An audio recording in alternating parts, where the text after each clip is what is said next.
Forget dogs and cats. History's most elite figures owned a different kind of companion: live-in jungle predators, swimming pools full of caimans, and loyal bears. This isn't just quirkiness.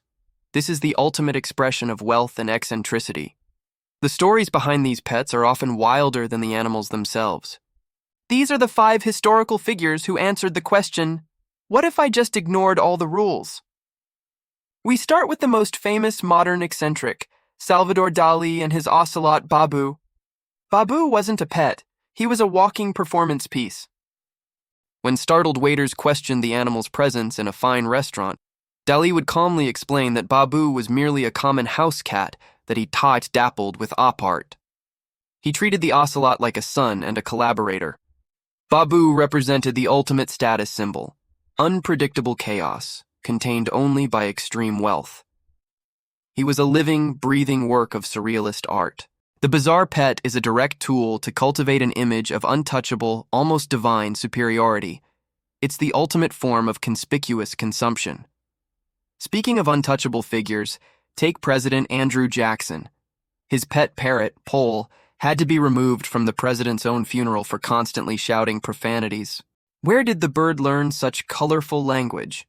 From the president himself, of course. Next up, the 19th century rock star of poetry, Lord Byron. When he attended Trinity College, he found the rules a little confining. Specifically, the rule that banned dogs from campus. Byron's response? He purchased a full-sized bear and began walking it around the college grounds on a leash.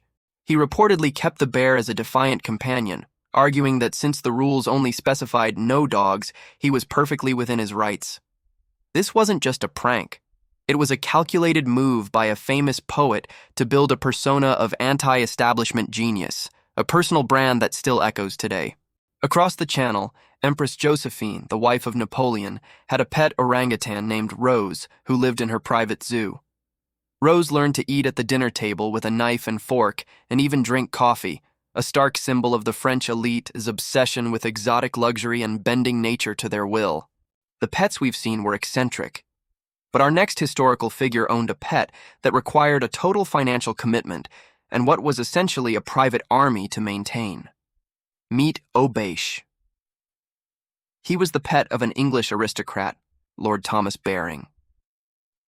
Obeish was a full-sized Nile-born hippopotamus. Caring for Obeish cost the modern equivalent of millions of dollars a year. This wasn't about love for an animal. It was about proving a level of untouchable, almost frivolous wealth.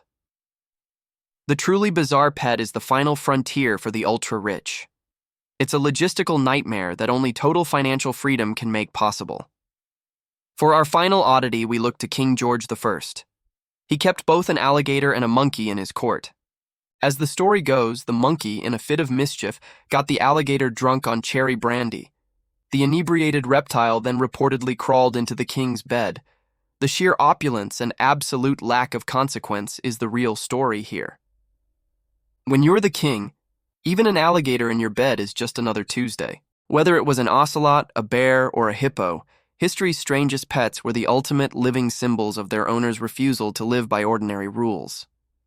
They were declarations of power, wealth, and a personality that simply couldn't be contained. If you found this shocking journey through historical eccentricity fascinating, subscribe and join us for our next deep dive into the past. Thanks for watching.